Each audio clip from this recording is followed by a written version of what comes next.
Mike Norvell brought up having gone back and watched the tape of the scrimmage, Tom, and some of the players that stood out to him. They're players that should be standing out to us. They're players that I think we expect something of, that we're excited about, that we believed should take the next step, right? Elijah Moore, for example, was singled out. Yes, he was. Well, why are you laughing? I'm laughing because Mike still is frustrated that he's not in tune with all of the details of the game, but he's much farther along than he was last fall. You could tell, because last year he said he's making some very nice athletic plays for a young guy, and he's trying to couch it and say he doesn't know what he's doing. And this time around, Elijah's making some plays. I like to see the progress there. And then whatever he said afterwards was just a little qualifier to let you know that, hey, he ain't challenging for top responsibilities just yet. He might be a situational player, which is fine because he has excellent short area body control catching skills that can help us in a red zone setting. Yes, I think there's a couple of you're not wrong. I caught the qualifiers as well, and I caught the hint of frustration a little bit there too. Or it's a maturity thing where he's like, just, young man, details, whatever it is, but he's not quite fully endorsing him like he has a couple other players. I just think that what he's excited about is that body type. How could he not be? Look, he mentioned Sam Singleton, and that's fine. Whatever. They got running backs. That's how I took that too. Yeah. But he mentioned Earl Little too. I don't want to ignore that. He mentioned Earl Little. Now, this gets to the believability scale for us. So what we're saying is that, and this isn't quite Coach Cameron translates, we're waiting for another good batch here soon. We're close. We're close. Yeah, we're close. But when he mentioned Sam Singleton, I kind of translated that to whatever. Sam's running hard. Great. They got running backs, and there are some that are going to be more important than Sam Singleton, I promise you. So I kind of ignored that. When he said Elijah Moore, I went, all right, he's finally taking a step forward and doing something that would justify the excitement surrounding his body type and catch radius. Mm-hmm. Mm-hmm. Body type and catch radius is irrelevant if you don't know how to run the route that is necessary. You don't run the route, don't catch the ball, aren't where you're supposed to be, don't do the football things that would get you in the lineup. This is not a knock. This is a coach going, I got a guy whose tools I fancy, but I can't put him out there because all the other stuff is not right.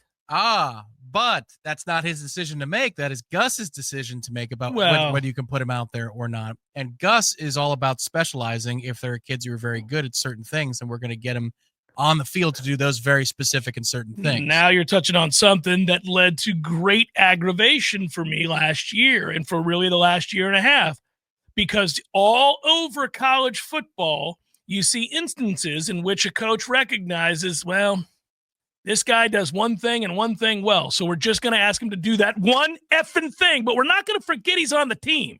We're going to put him in a position to use the one thing that he does well in our favor. We're going to do it. We kind of just didn't do that. No, guys were on the field because it was their turn.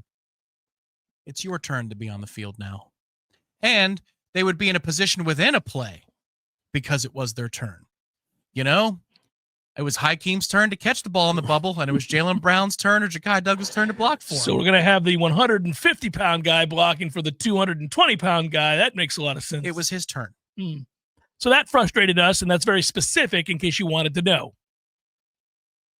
That wasn't a general complaint. That is a very specific complaint. But lest we go down that path again, let me just mention Earl Little Jr., who had a, quote, really complete day. I think they're going to figure this out. Tony White is going to figure out that he's got a dude with NFL pedigree who can run around, play very, very fast. Just figure it out. Figure out what he can do and what he can't do. But get him out there. He plays fast and he plays hard. I get that, he doesn't always know what he's doing. But let's just find a few things that he can remember and let's go. And that sounds condescending. This is football related.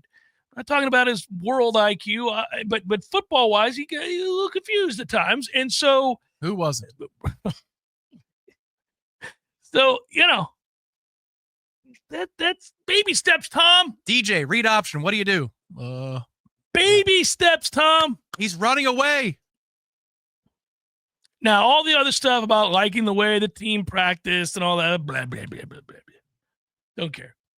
But mentioning specific players who we were frustrated that they didn't get more out of a year ago is encouraging, because it tells me that obviously Gus Malzahn, at least in the case of Elijah Moore, like you're saying, is utilizing him. Yeah. When you're talking about Earl Little, you're talking about the new defensive coordinator that likes what he's seen and does that kid's getting run, because it wouldn't be any other way. Now, I get it. Elijah Herring is showing up. We didn't see him a year ago. Wasn't here. It was a transfer. And I wanted him, if you recall, before he went to Memphis. I was so pissed about this. Yeah. And here he is. Impressive interview. Doing some things. Yeah. Mm-hmm.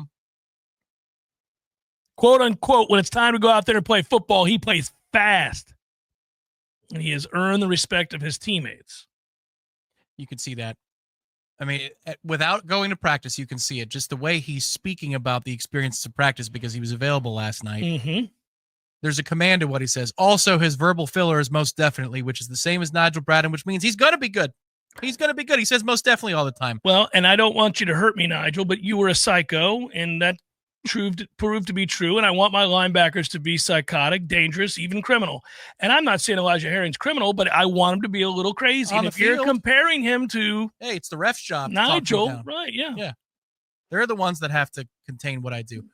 And sometimes they'll go too far, like throwing me out of the game for hitting somebody in the chest. Well, right. No, we've had that talk. But yes, and it's a beautiful thing, buddy. I wish I saw a little, nervousness when they talked about him.